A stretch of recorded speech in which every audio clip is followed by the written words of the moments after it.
Recording सुरू केलेली आहे. पहा मी काय सांगितलं की रेकॉर्डिंग अवेलेबल जर असेल तर आम्ही अपलोड करतोय. लेक्चर लाईव्ह पाहायचे आहे. काय अडचण आली मध्ये काही दिवस रेकॉर्डिंग वर्क होत नव्हतं, ठीक आहे. आणि एका पाठोपाठ लेक्चर असल्यामुळे पॉसिबल होत नाहीये, पण आम्ही जर रेकॉर्ड अवेलेबल असेल तर अपलोड करतो लगेचच. बरं पहा, चला कालच्या लेक्चर मध्ये काय डिस्कस केलं होतं आपण? कालच्या लेक्चर मध्ये काय डिस्कस केलं होतं? राईट, की नंबर ऑफ इमेजेस पाहिलेले आपण. नंबर ऑफ इमेजेस कसं पाहिलेलं होतं? काय होतं फॉर्म्युला नंबर ऑफ इमेजचा? कसं कॅल्क्युलेट केलं होतं नंबर ऑफ इमेजेस? 360 बरोबर आहे. काय आहे? 360 बाय थीटा -1, राईट. हे केव्हा आहे? चला लक्ष द्या की हे केव्हा आहे. जर हा जर E1 असेल तर याची व्हॅल्यू जर E1 असेल किंवा ऑड असले तरी चालते, पण सिमेट्रीवर पाहिजे. बघा बरं, वेगळ्या पद्धतीने सांगितलं. हा फॉर्म्युला केव्हा वापरायचा? एकतर ऑड असेल, एकतर E1 असेल तर हाच वापरायचा आहे, काहीच प्रॉब्लेम नाही. किंवा ऑड आणि सिमेट्रीला हा फॉर्म्युला वापरायचा. आणि ऑड आणि अनसिमेट्रिक जर असेल तर फक्त 360 बाय थीटा वापरायचं आहे. Is it clear? राईट. त्याच्यानंतर आपण हे काढलं होतं की थीटा किती घेतल्यावर किती येते. नंबर ऑफ इमेजेस पण आय थिंक आपण काढलेले होते. ओके, सो देन पहा, लक्ष द्या, हे व्हेलॉसिटी वगैरे याचे पॉइंट पाहिलेले होते की ऑब्जेक्ट जर v व्हेलॉसिटीने जर मूव्ह केला तर इमेज सुद्धा v व्हेलॉसिटीने मूव्ह होते.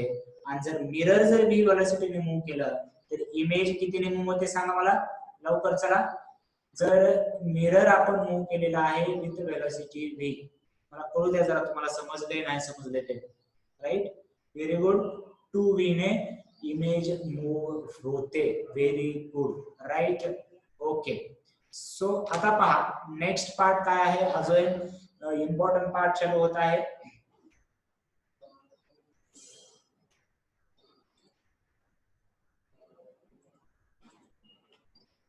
राईट, एक थोडासा स्मॉल टॉपिक आहे इथे पहा. असं सुंदर असं व्यक्ती काढलेलं आहे मी इथं परत एकदा, की याच्यामध्ये जस्ट मिनिट.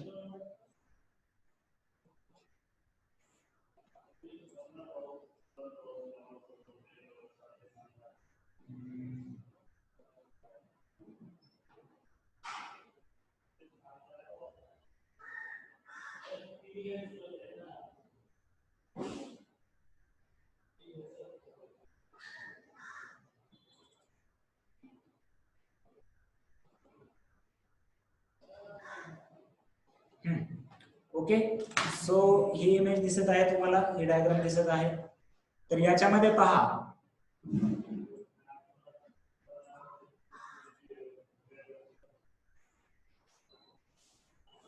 हा याच्यामध्ये पहा, लक्ष द्या. क्वेश्चन काय आहे, जर 6 फीटचा जर मॅन इथे स्टँडिंग असेल, 6 फीटचा जर मॅन इथे स्टँडिंग असेल आणि त्याला जर आरशात पाहायचंय आणि आरशात त्याला पूर्ण पाहायचंय, लक्षात घ्या, आरशात त्याची पूर्ण इमेज तयार झाली पाहिजे. पूर्ण इमेज म्हणजे काय, की डायरेक्ट या केसापासून, म्हणजे जर त्याने असं स्पाइक केलं असेल समजा असं, बरोबर आहे का नाही, हाईट मोजताना आपण केसापासूनच मोजणार ना, इथून डायरेक्ट पायापर्यंत एवढी इमेज, बरोबर आहे. एवढी इमेज जर त्याला स्वतःची आरशात पाहिजे असेल, एवढी इमेज म्हणजे त्याच्यामधलं सर्वच आलं आहे का नाही. सो याची जर इमेज जर पाहिजे असेल तर त्याला लागणारा जो आरसा आहे त्याची लेंथ जी आहे, if man is standing in front of the mirror of height h, मॅनची हाईट जर किती आहे h असेल तर त्याला लागणाऱ्या मिररची हाईट किती पाहिजे माहिती आहे तुम्हाला. पॉइंट लक्षात ठेवायचा आहे ट्रिक मध्ये. मिररची जी हाईट आहे ती आपल्याला लागते h/2. लिहून घ्या, if man of height h लिहा, लिहून घ्या, मी सांगतोय पहा. If man of height h A man of height h.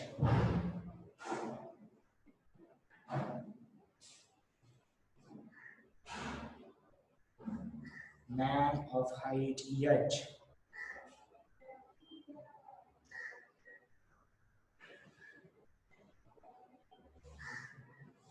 Man of height h is standing in front of mirror.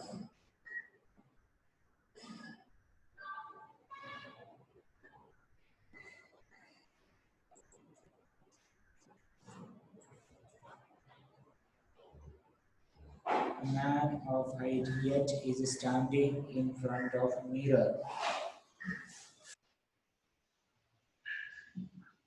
Then it requires at least then then he requires then he requires at least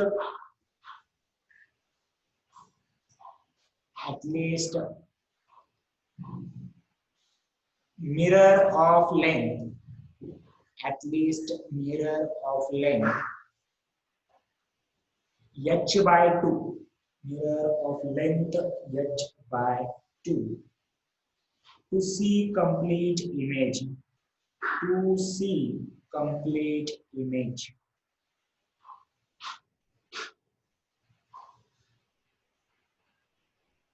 To see complete image.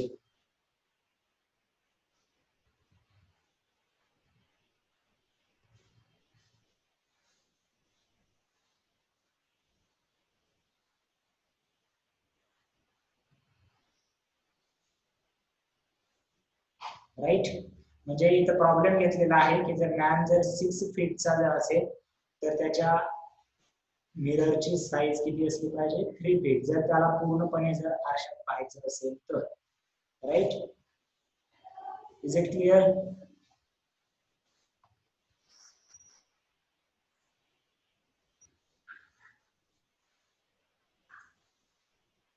Okay,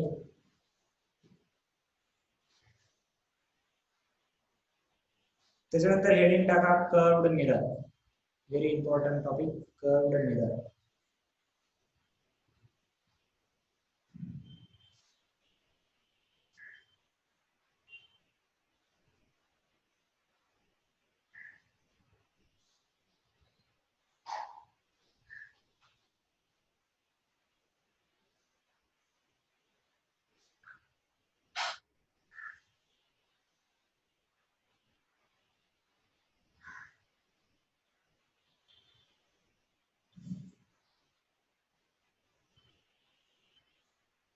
पहा, लक्ष द्या, आतापर्यंत आपण plain mirror बद्दल या गोष्टी समजून घेतल्या.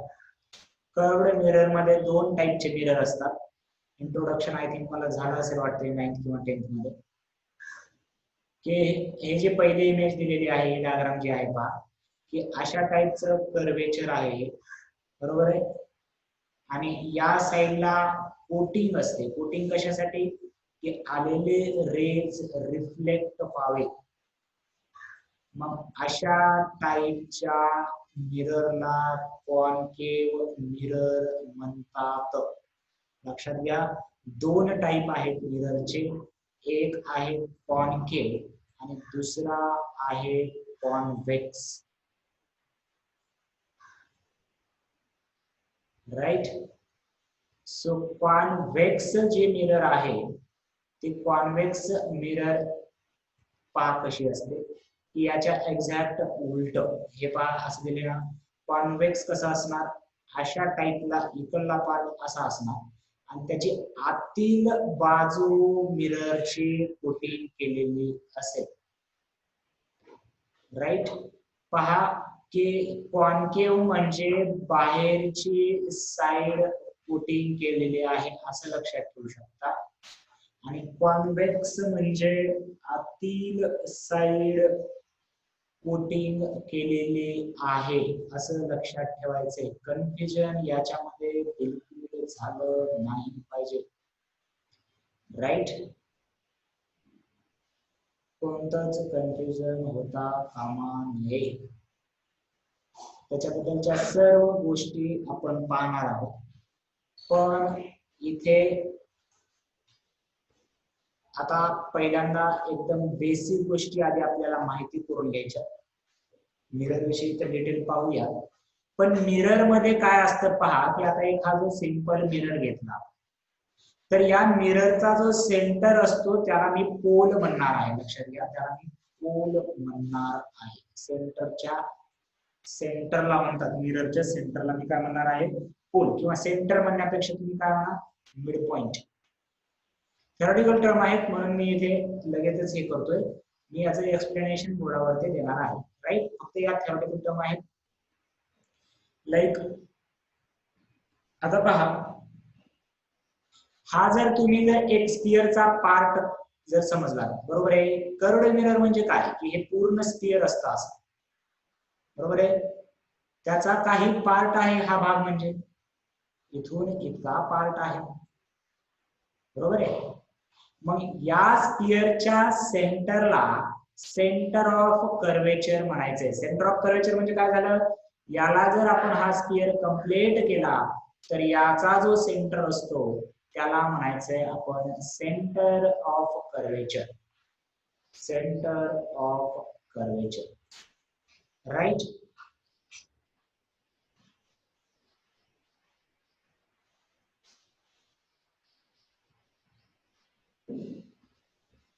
त्याच्यानंतर पहा, आपण एक ऍक्सिस ड्रॉ करणार, सेंटर ऑफ कर्वेचर आणि मिररचा मिड पॉइंट. मिररचा मिड पॉइंट ज्याला की काय म्हणतो आपण, पोल म्हणतो. त्याच्यातून जर आपण ऍक्सिस ड्रॉ केली तर तिला म्हणणार आहोत आपण प्रिन्सिपल ऍक्सिस. तिला काय म्हणायचंय, प्रिन्सिपल ऍक्सिस. पहा, वन बाय वन टर्म पाहत आहोत आपण, की जर आपण सेंटर ऑफ कर्वेचर आणि पोल जो की इथं आहे पहा, यांना जोडणारी लाईन जर ड्रॉ केली तर आपल्याला भेटेल प्रिन्सिपल ऍक्सिस. त्याच्यानंतर या पोल पासून जो सेंटर पासला डिस्टन्स आहे, म्हणजे या स्फिअरची काय होईल, ती रेडियस होईल. त्याला म्हटलं जातं रेडियस ऑफ कर्वेचर. या टर्मिनॉलॉजीज आहेत, एक एक आपल्याला माहिती करून घ्यायच्या. याला म्हटलं जाईल radius of curvature, right. For example पहा, आता लक्ष द्या, इथे दिसते तुम्हाला आता हे इमेज दिसते का, हा राईट. तर याच्यामध्ये पहा की हा जो आहे तो पोल आहे, मिड पॉइंट. हा जो आहे तो सेंटर आहे कर्वेचरचा, बरोबर आहे. इथे हा वा, तर त्याला सेंटर ऑफ कर्वेचर म्हणणार. इथून हा डिस्टन्स जर कॅल्क्युलेट केला तर त्याला रेडियस ऑफ कर्वेचर म्हणणार. अशा पद्धतीच्या काही टर्म आहेत. फॉर एक्झाम्पल आता पहा, तुम्हाला दिसतील, हे लिहून घ्यायचे तुम्हाला, हे पूर्ण लिहून घ्यायचं. आधी हे डायग्राम काढा, कर्व याच्यामध्ये हे डायग्राम काढा. कर्व्ड मिरर, कॉन्व्हेक्स आणि कॉन्केव.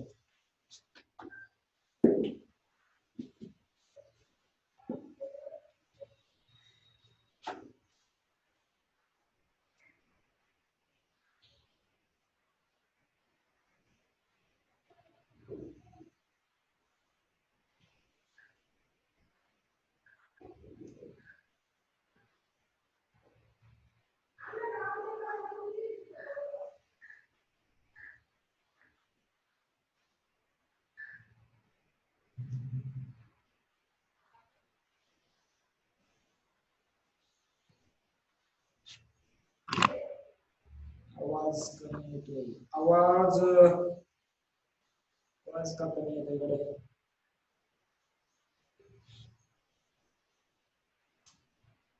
आवाज तर आपण कमी करत नाही.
डायग्राम झाला का? डायग्राम झाला की सांगा मला.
ओके.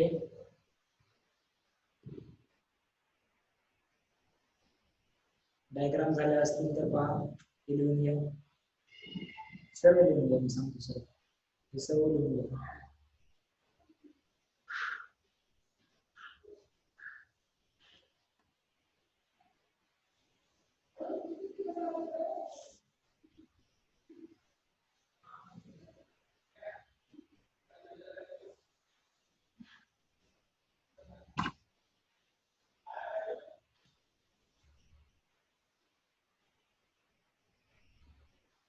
नाही झाले डायग्राम, काय काय डायग्राम काढायला काय ते रांगोळी काढत बसलेत का?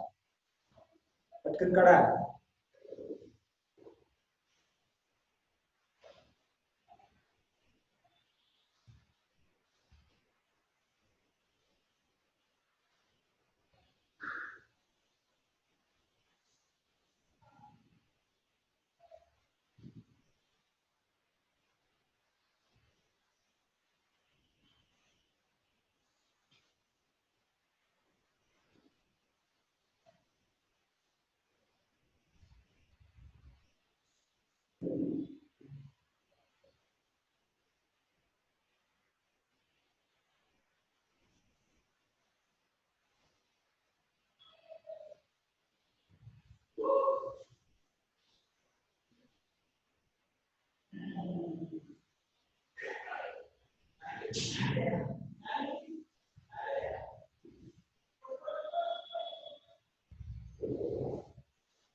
झालं का लिहून?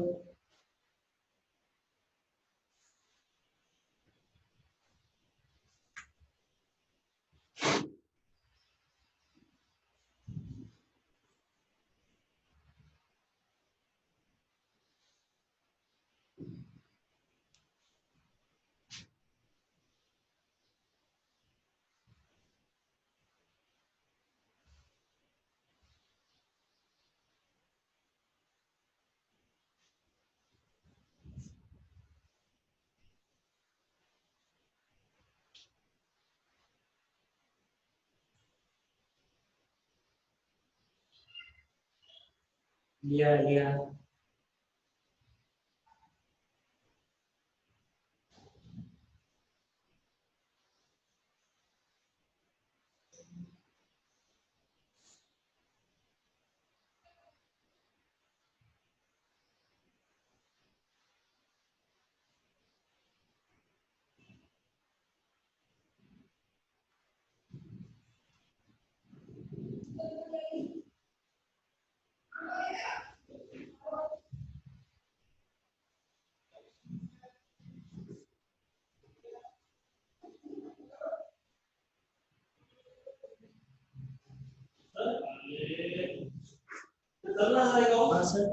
इन्व्हर्टर बंद केलं पूर्ण तिकडची लाईट चालू नाही केलं काय आहे का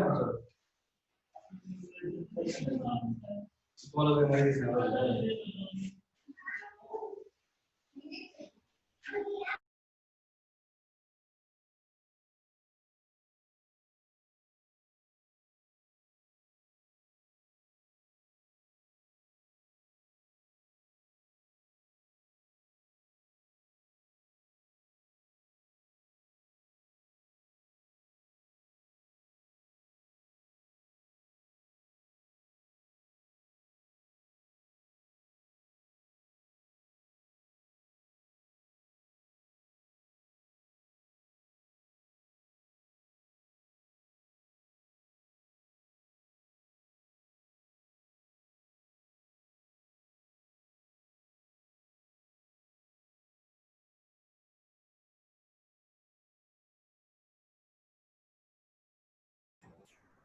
झालं का? एवढा वेळ असतो का रेडिओ नाही तर यायच्या?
Okay, done everyone. स्क्रीनशॉट घ्या, राहिलं असेल काही तर. ठीक आहे, घेतला.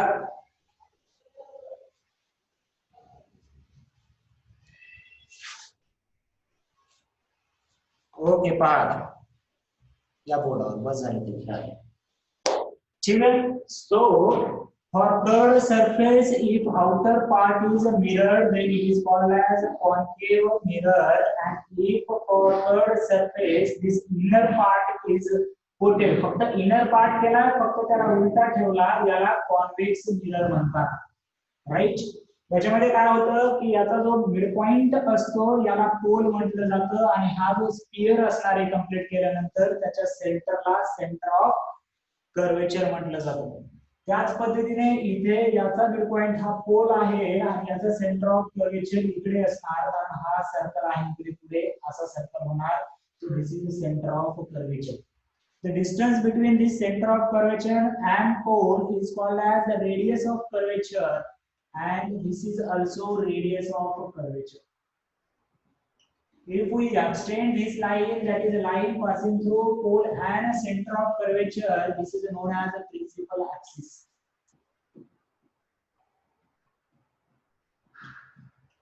Right? इथेपर्यंत क्लियर आहे. त्याच्यानंतर पहा कोणती टर्मिनॉलॉजी दिली तुम्हाला. रेडियस ऑफ कर्वेचर झालं, सेंटर ऑफ कर्वेचर झालं, पोल झालं, प्रिन्सिपल ऍक्सिस झालं, focus and focal length. Okay, ठीक आहे. So focus and focal length. Focus and focal length काय असणार आहे पहा. आता जेव्हा आपल्याला मिररच्या इमेज पाहायचे आहेत, तेव्हा जेव्हा इन्फायनाइट रेज वरून, इन्फायनाइट डिस्टन्स वरून जर रेज येतील याच्यावरती पडतील, लक्षात घ्या. इन्फायनाइट डिस्टन्स वरून, इन्फायनाइट डिस्टन्स वर येणारा जो सोर्स आहे त्या सोर्स पासूनचे रेज आपण पॅरलल घेतो. वेव्ह मध्ये पण झालं असेल की इन्फायनाइट वाल्या सोर्स पासून आपण रेज कसे घेतो, पॅरलल घेतो, आणि ते पॅरलल रेज ज्या ठिकाणी मीट होता तो पॉइंट म्हणजे आपण फोकस घेणार आहोत. Capital F. अगेन फोकसचे डेफिनेशन काय आहे. The image is formed when the rays comes from infinity, or rays come from infinite distance. Then that point is called as a focus, and the distance between a pole and focus is called as a focal length. त्यामध्ये जर लिहिलं नसेल तर add करा. फोकसला काय केलं तुम्ही, focus point where image is formed when rays come from infinite. Rays come from infinite. चल याच्यामध्ये कसं होईल, कॉन्व्हेक्स मिरर तर काय आहे इथला पार्ट, म्हणजे आता मला इथं कळतंय की जर पॅरलल रेज आले तर हे या बाहेरच्या डायरेक्शनने जातात. पहा आता याच्यातच यांची दुसरं नाव आहे. कॉन्केव्ह मिररचं काम आहे रेज कॉन्व्हर्ज करणं. कॉन्व्हर्ज आणि डायव्हर्ज करते मला. कॉन्व्हर्ज म्हणजे एकत्र करणं, डायव्हर्जन म्हणतो ना आपण. सो डायव्हर्जन म्हणजे दूर जाणं, right. So concave mirror will converge rays, therefore it is also called as converge mirror. Converging mirror म्हणतात याला. And convex mirror is also called as diverging mirror. कारण याच्यामध्ये रेज काय होतील, डायव्हर्ट झाल्यासारखे होतात. मग सर फोकस कुठे असला पाहिजे, जर हे जर डायव्हर्ट झाले हे रेज तर आता कुठे मीट होणार नाही, पण मला या इथून मीट झाल्यासारखे वाटतात, इथून आल्यासारखे वाटतात ते रेज. बरोबर आहे का? पहा इथे इमेज कशी तयार झाली मग आता, की ऍक्च्युअल मीट नाही झाले, मला इथून हे रिफ्लेक्ट झाले, पण आता मग हे इथून इथं आल्यासारखे वाटतंय, इथूनच आले की काय असं वाटतंय. म्हणजे ही एक व्हर्च्युअल इमेज तयार झालेली आहे. आणि हा पॉइंट म्हणजे याच्यासाठी काय असणार, फोकस असणार. Is it clear? राईट. कोणत्या कोणत्या गोष्टी पाहिल्या? फोकस म्हणजे इन्फायनाइट रेजून आले, जिथे इमेज तयार होईल त्याला फोकस म्हणणार. फोकस आणि पोल मधला डिस्टन्स हा फोकल लेंथ असणार. and the relation between radius of curvature and focal length is f is equal to r by 2 हे लिहूया. तर त्या याच्यामध्ये नसेल तर फोकल लेंथ आणि रेडियस यांचं रिलेशन r by 2 आहे. या सर्व व्हॅल्यू ट्रिग्नोमेट्रिक आणि प्रॅक्टिकल करून याच्या पुढेचे जे फॉर्म्युले काढलेले आहेत ते आहेत. आपल्याला फॉर्म्युले लक्षात ठेवायचे तर ऑप्टिक्स मध्ये 70 ते 80 फॉर्म्युले होतील लास्ट पर्यंत, ते जशास तशी लक्षात ठेवायचे आहे.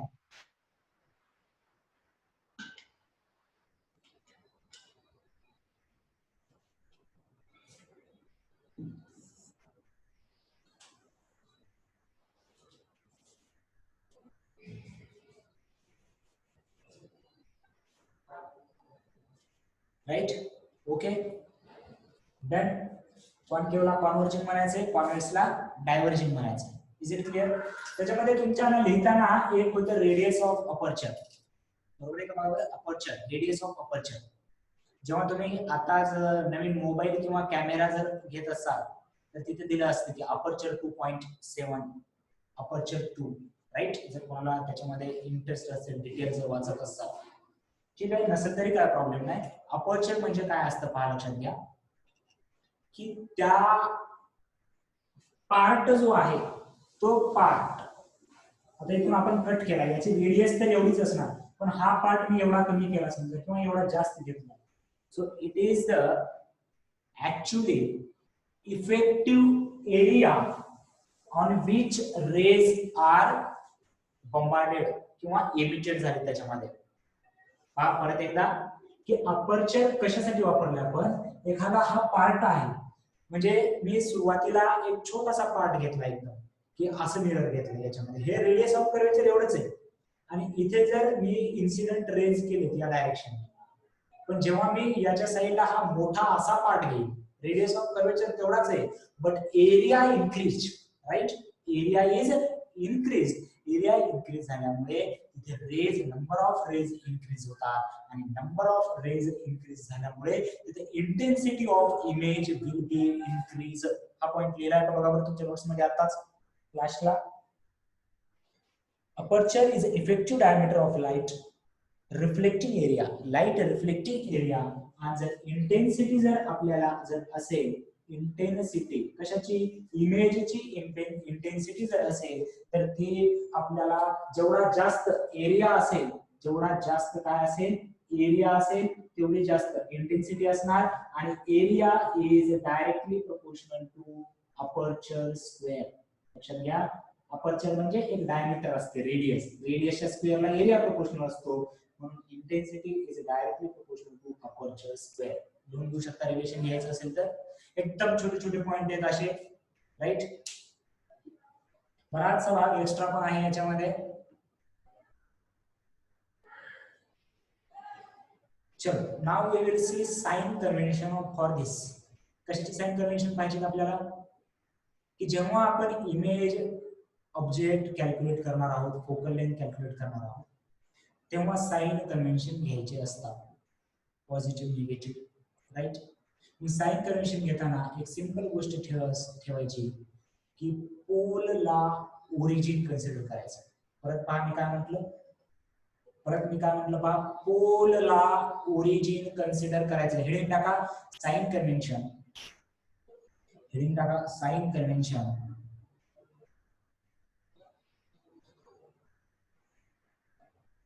हेडिंग टाका साइन कन्व्हेन्शन.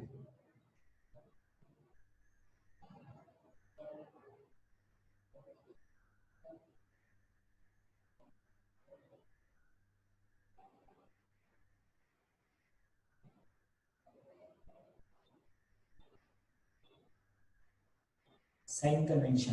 साइन कन्व्हेन्शन मध्ये काय लक्षात ठेवायचं पहा, सर्व डिस्टन्स या पोल पासून मेजर केले जातात. फर्स्ट पॉइंट आहे, all distance are measured from pole. All distance are measured from pole. चला लिहा, पटपट लिहा. इमेज दाखवली की आपल्या मनानुसार चालू आहे, जेव्हा पेन चालेल तेव्हा अर्धा घंटा एक पेज लिहायला. फर्स्ट पॉइंट लिहा साइन कन्व्हेन्शन टाकून.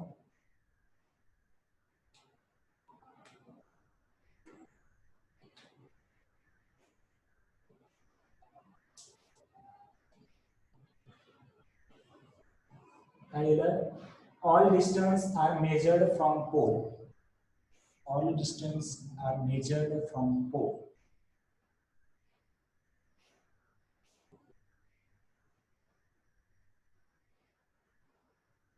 Consider pole as origin. Consider pole as origin. Consider pole as origin. Consider pole as origin. And use a sign convention for coordinate system. And use a sign convention for coordinate system. And use a sign convention for coordinate system.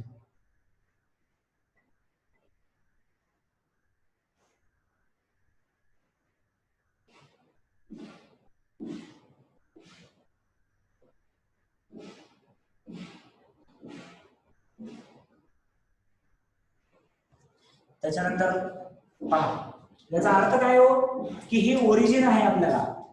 आणि coordinate system म्हणजे मी जर समजा एक अशी vertical axis काढली, की horizontal axis काढली, distance to measure above this axis will be positive और निगेटिव्ह. सांगा, या ऍक्सिसच्या वरचा डिस्टन्स तुम्ही पॉझिटिव्ह घेणार का निगेटिव्ह घेणार? का हेच रॉकेट सायन्स नाही आपलं. कोऑर्डिनेट सिस्टीम माहिती आहे सर्वांना. इकडे एक्स ऍक्सिस वरचा डिस्टन्स कसा घेतो, वर वाय ऍक्सिस वरचा डिस्टन्स कसा घेतो माहिती आहे आपल्याला, right. So very good. Distance above the principal axis is positive. Distance below the principal axis is negative. Very good. Distance right side of pole. Distance measured right side from the pole. Very good. Positive. Shubham right साइडला इथून इकडे distance negative घेतो का positive घेतो? ओरिजिनच्या इकडला distance, origin पासून असं मोजत असताना पॉझिटिव्ह घेतो. Very good. आणि distance measured from the left side of the pole will be negative. Very good. आता खरा ऍप्लिकेशनचा क्वेश्चन, कारण मी जर सांगितलं तर हे कन्फ्युज होणार, हे लक्षात राहणार नाही, पण आता तुमच्या बरोबर माइंड मध्ये बसायला पाहिजे. Therefore, the radius of curvature for concave mirror, radius of curvature for concave mirror, negative घेणार का पॉझिटिव्ह घेणार? कारण असं खूपदा कन्फ्युजन होतं, कॉन्केव्हचं पॉझिटिव्ह घ्यायचे का कॉन्व्हेक्सचं कॉन्केव्हचं कॉन्व्हेक्स. पण आता लक्षात ठेवा, radius of the curvature for concave mirror will be, focal length will be. Is it clear? Right? कारण रेडियस आणि centre of curvature for concave left साइडला आहे, राइट. हे पुढचं तुम्हाला आलंच असेल. Radius of curvature and focal length for convex mirror. Right, very good.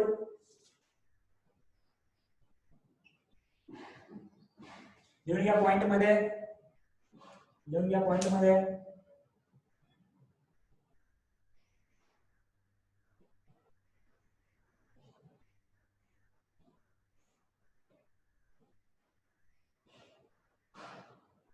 Point लिहून घ्या इथे त्या कर्वेचर, कॉन्केव्ह मिरर आणि कॉन्व्हेक्स मिररचे ते.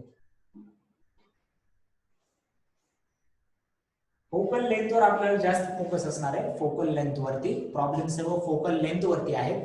मग focal length for concave mirror will B negative, focal length for convex mirror will be positive.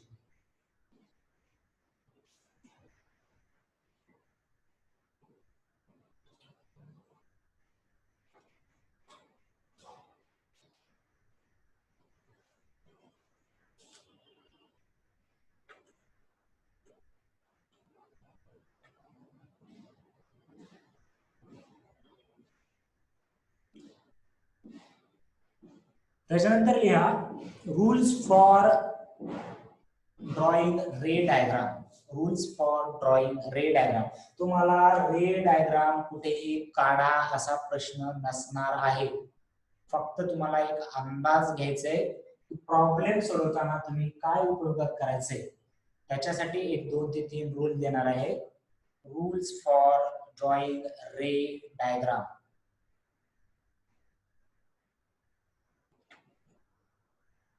Rules for drawing ray diagram.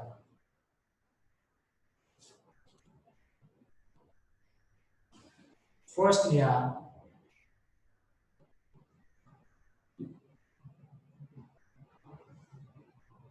rays parallel to principal axis. Rays parallel to principal axis. Rays parallel to principal axis.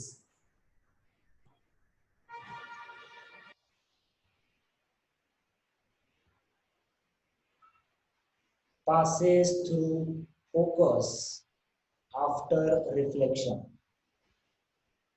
Passes through focus after reflection. After reflection.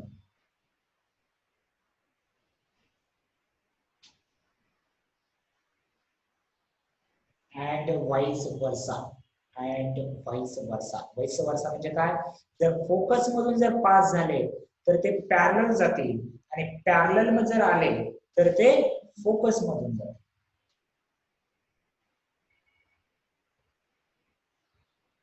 Next point, ray passing through center of curvature, that is a C. Ray passing through center of curvature.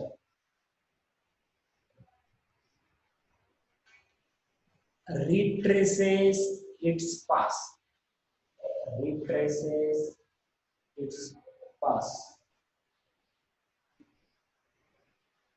Retraces its path. म्हणजे काय सांगितलं मी, parallel आले तर focus मधून जाते. असा जर focus मधून आलाच समजा तर तो कसा जाईल, पॅरलल. सेंटर ऑफ कर्वेचर मधून जर असा आला तर तो असाच जाईल. लक्षात घ्या, रिट्रेसमेंट बॅक म्हणजे काय आहे की सेंटर ऑफ कर्वेचर मधून जर रे आला, रिफ्लेक्ट झाला तर तो परत जाताना सेंटर ऑफ कर्वेचरलाच भेटून जात असतो. Is it clear? का परत सांगायचंय, लिहायला परत सांगायचं का एक्सप्लेन करायचंय? पहा की पॅरलल रे आले तर ते फोकस मधून जातील, किंवा याचं उलट कसं ट्रू होणार, फोकस मधून आले तर पॅरलल जातील. आणि दुसरा पॉइंट काय सांगितलं मी, सेंटर ऑफ कर्वेचर मधून आले तर ते सेंटर ऑफ कर्वेचर मधूनच जातील. राईट? तुम्ही तुमच्या भाषेत पण लिहू शकता. लिहायला काय, तुमच्या भाषेत लिहा, मराठीत लिहा. जर पॅरलल आले तर फोकस मधून जातील, फोकस मधून आले तर पॅरलल जातील, सेंटर ऑफ कर्वेचर मधून आले ते सेंटर ऑफ कर्वेचर मधून. Okay right. मला आता एक विचारायचंय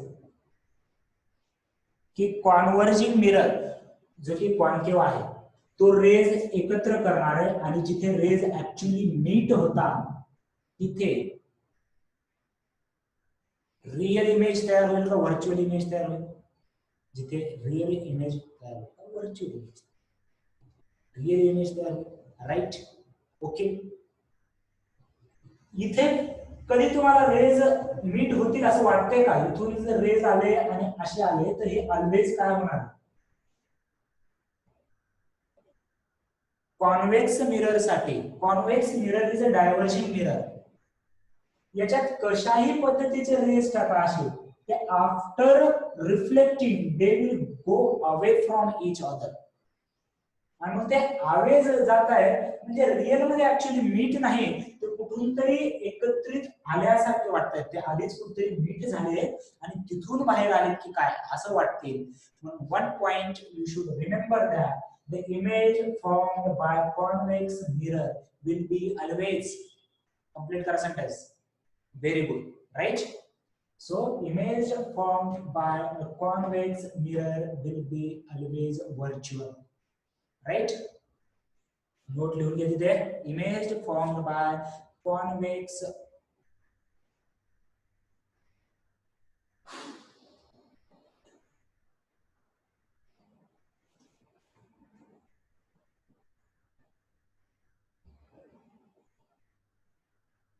okay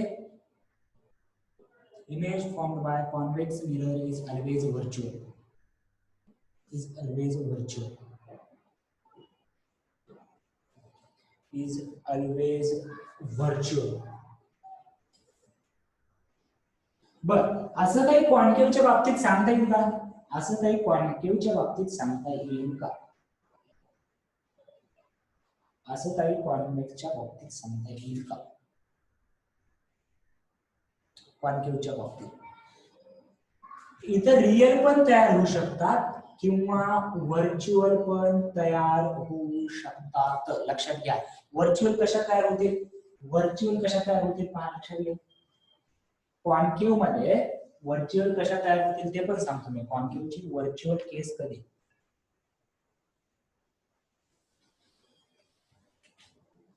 समजा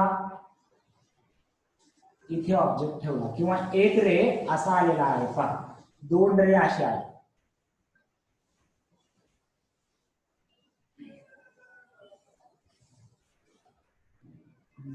जस्ट तुम्हाला व्हर्च्युअलचे एक सिच्युएशन सांगतो थोडस असं करणार मी. इथं ऑब्जेक्ट आहे इकडे फोकस इथं असं राईट. सेंटर ऑफ कर्वेचर समजा हा रेज असा गेलेला आहे तर हा असाच परत येणार. सेंटर ऑफ कर्वेचर मधून चालला सेंटर ऑफ कर्वेचर मधूनच परत येणार. याचे रेज असे पडले याच्यामध्ये राईट. तर अशी काहीतरी हे पोझिशन सांगतो मी तुम्हाला फक्त. तर हे काय होतं की हे पुढे नीट जाण्यासाठी वाटतं. त्याची कंडिशन आपण पाहूया.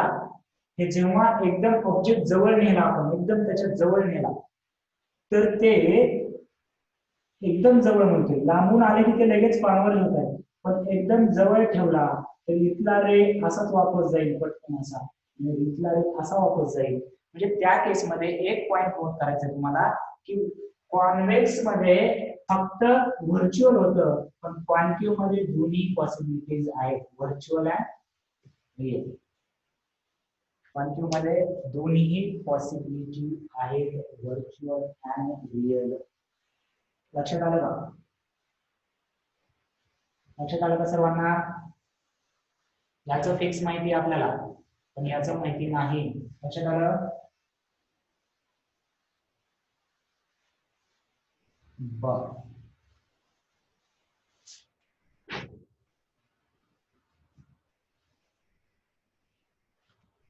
ठीक आहे ओके.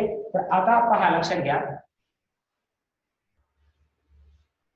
जर तुम्हाला इमेजच्या रे डायग्राम पाहिजे असतील तर एररलेस मध्ये व्हेरियस केसेस डिस्कस केलेले आहेत. प्रत्येकाची रे डायग्राम काढून दिलेली आहे.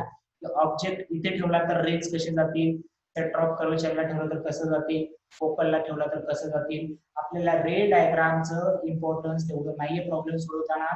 So I will not take that cases, right. जर कोणाला पाहिजे असतील, पाहायचं असेल तर त्या केसेस तुम्ही स्वतः डिस्कस किंवा हँडल करायचे. जर तुम्हाला कोणती अडचण आली तर तुम्ही विचारा, मी तुम्हाला एक्सप्लेन करतो, राईट. आणि ते तुम्ही पाहून घ्यायचे, म्हणजे कामाचं नाही असं नाही सांगते मी, तुम्ही पाहून घेऊ शकता, राईट. की ऑब्जेक्ट इथे ठेवल्यानंतर एक रे फोकस मध्ये जाईल, दुसरा रे इथून जाईल. आपण फॉर्म्युल्यानुसार करणार आहोत. आपल्याकडे फॉर्म्युला असणार आहे, मिरर फॉर्म्युला. माहितीये का, आधी ऐकले का कधी, राईट.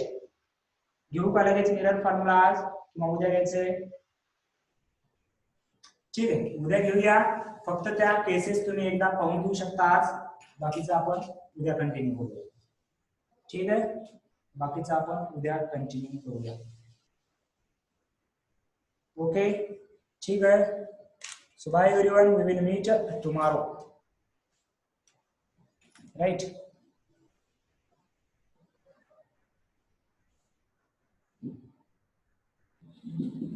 Bye.